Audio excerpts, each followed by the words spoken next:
Hey, it's Sam, and as you can see, we're talking about July 2023 Vedic astrology forecast. A lot of interesting things ahead, and as you can see, we got the hat on. Been wearing the hats lately, and this is another one. This July 2023 forecast, a lot of shifts, especially a lot of planets shifting into Leo. Also, planets moving into Cancer, a lot of Cancer-Leo energy. Just jump right in there with June 30th, we're going to start with Mars entering Leo. So July actually begins on the last day of June. At least a big focal point is Mars going into Leo. I've talked a lot about this shift because Mars has been in either Taurus or Gemini or Cancer since August of 2022. So this means Mars has been pretty subdued and laid back. And of course, Mars is the part of you that wants to assert your individuality and fight to win and find the things worth fighting for and then doing it.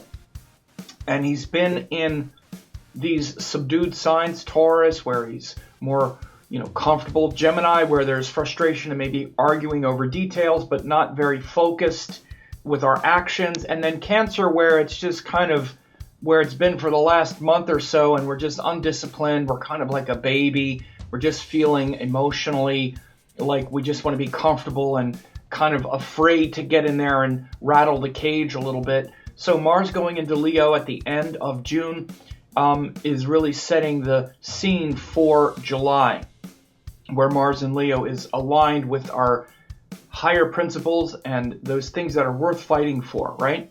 So that'll be big in all of July, and it starts at the end of June. Very soon in July, we have Guru Purnima, which is the full moon to celebrate our teachings and our gurus. That's on July 2nd. It's also in Purva Ashada Nakshatra, which is a very devotional section of the sky. It's Sagittarius sign. So Guru Purnima is, again, the full moon, usually in the sign of Sagittarius, where we honor the guru, honor the higher teachings and higher wisdom, and put those teachings into practice. The thing a teacher loves the most is when their students not just listen and say, oh, I'm so inspired, I love to just sit here and listen to you. No, the teacher likes to see, and I went ahead and actually put the things you said into practice. I've actually done them. I actually see they work. It really changes my life. It's really inspired me. So Guru Purnima is on July 2nd. And that's a great time to honor the guru and reflect and recharge and put the guru's teachings into practice in your heart, especially. Then Venus enters Leo on July 6th. Now, this is also a big shift. Venus going into Leo is, quite affectionate, quite energized, quite maybe even demanding, because Venus is where we want to feel respected and appreciated, and Leo is where we're very much about our own power and strength. So there's certainly the possibility that you don't feel as respected and appreciated with Venus going into Leo, but it's also a time to really reach out and be energized around and with the people that you have agreements with. That includes romantic partners, close alliances, business partners. But be careful about getting frustrated that you're not feeling appreciated and whatnot. This is also setting up Venus going retrograde later in the month. As you can see, July 22nd, Venus turns retrograde in Leo and then goes back into Cancer. But Venus going into Leo is the first big shift that's preparing for the retrograde cycle. July 16th, the sun is in Cancer. Now you see the sun moves into Cancer. This is starting that shift. And where the planets go into Cancer, Mercury is in Cancer as well. So it'll really be like Sun and Mercury in Cancer around the middle of the month. And so Cancer from Gemini is where we take those details and curiosity and information that we've been gathering from Gemini and want to anchor them in the heart, connect them to our family, connect them to the structures in our life, and not just have them up in our head, a bunch of ideas that are not integrated. I see this all the time, even when I do readings. People, they like to listen to me talk, and they like hearing me talk, and your ideas are so this and that. And yes, I'm spiritual. I listen to you talk. I listen to others. Yeah. And they don't do any of it. They don't bring any of it out of their head into their heart. So this is the big shift from Gemini to Cancer. All these details, they got to come out of your head. Trust me, as someone who has a lot of Gemini, I understand. And it's important to bring them out of the head and into the heart where they become integrated. So that's a big shift that happens in the middle of July, right? Because the sun in Gemini for the last 30 days has been very intellectual. And again, as you're hearing this at the end of June, the sun is in Gemini. So there's a lot of details and information. Around the middle of the month, you're going to be challenged to bring them out of the head and into the heart and anchored in the heart, so there's more compassion and there's integration. And you can see the day after the sun goes into Cancer, we have the new moon in Cancer. That's where sun and moon come together and initiate this new cycle, one of the 12 cycles of the year based on the new moon in that sign. So again, this is also very important Cancer cycle. So, based on what sign your ascendant is, like if you have a Leo ascendant, this is going to happen in your 12th house. That's very different than if you're Gemini, where it happens in your 2nd house. Or if you're Scorpio, it's happening in your 9th house. Now, again, this is very important.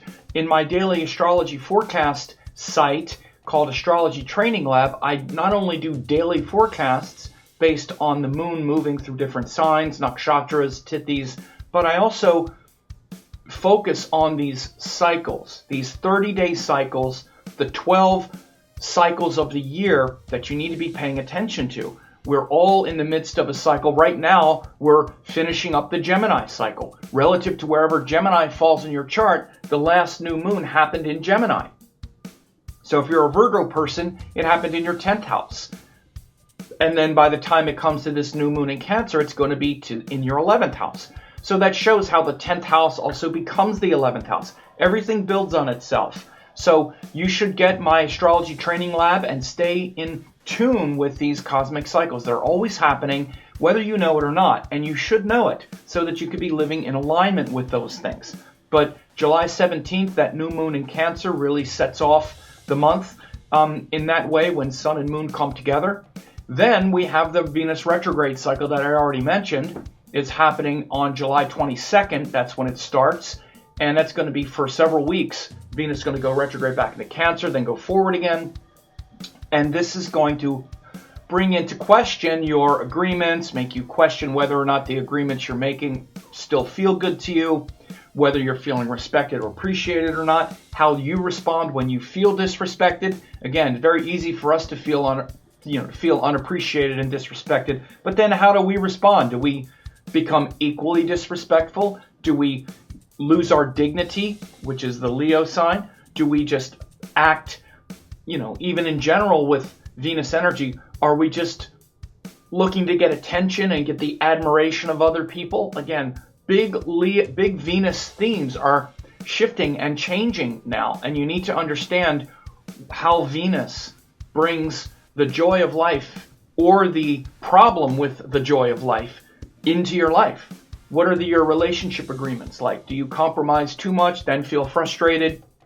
Does that make you afraid to compromise? Does that make you need to be in control of all the interactions now? I see this so much now with people. I definitely see the shift with women, for sure, and men, of course. Men want to feel in control. Women want to feel in control. It's very easy to be in that sort of authoritative position and feeling like, I need to be in control of this dynamic, but then we're not flowing and sharing in a way that feels good. So again, it doesn't mean that your relationships will end or whatever, but it does mean a sort of recalibration of them. And you could also see a revisiting of past relationships, past relationship agreements, and all of that starting July 22nd with Venus retrograde. And then the last big shift that happens July 24th, a couple days later, is Mercury goes into Leo with Venus and Mars. As you can see, Mars was already in Leo, then Venus goes in, then Mercury goes in. So now we have 3 planets in Leo, with Mercury about to go retrograde as well. So just that big shift of planets into Leo is also going to put a big emphasis on those things. And by the end of the month, again, we'll be in the Cancer cycle, again, bringing things into the heart. But then we'll have a lot of planets in Leo, including Venus going retrograde. And again, Leo is very much the sign of the king, but it's also, your authority. It's also for example, related to the government.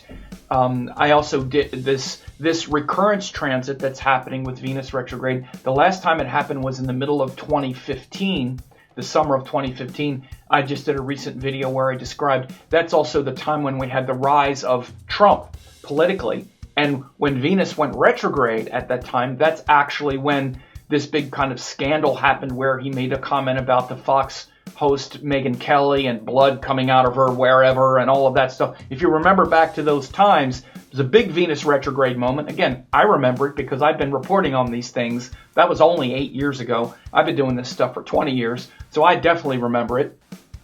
And I remember saying that Trump was going to have big issues with women at that time, and if he could survive that Venus retrograde, going back and forth between his first and his 12th house, that he could be very formidable. But I also said that could be what really sinks him, that Venus retrograde cycle. It didn't, and he got stronger. So, but that's a sort of touchstone back to the previous Venus retrograde, and also seeing how it affects the sign of Leo. So all those planets in Leo are also very big in July of 2023. So I hope this was helpful for you. You can get that daily forecast and also get every day of July and ongoing. You can get daily forecast based on the moon sign, the moon nakshatra, the moon tithi or lunar day, the vara or the day of the week.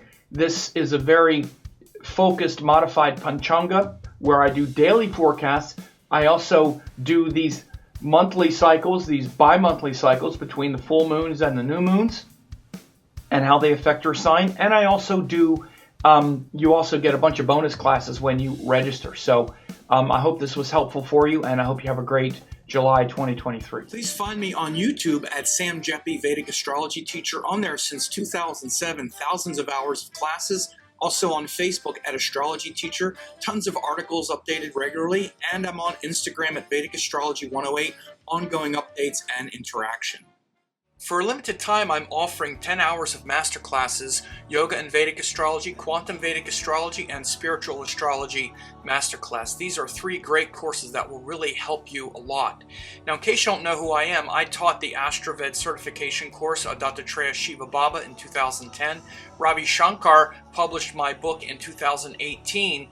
I've been around for decades. I've been teaching these great classes, and if you go to VedicAstrologyEssentials.com, you can get this 90% off discount of these 3 great classes, more than 10 hours, guaranteed value. You can check this out. These 3 classes will give you all the necessary tools to begin to learn Vedic astrology. Please find me on YouTube at Sam Jeppy, Vedic Astrology Teacher. On there since 2007, thousands of hours of classes. Also on Facebook at Astrology Teacher, tons of articles updated regularly, and I'm on Instagram at Vedic Astrology 108, ongoing updates and interaction.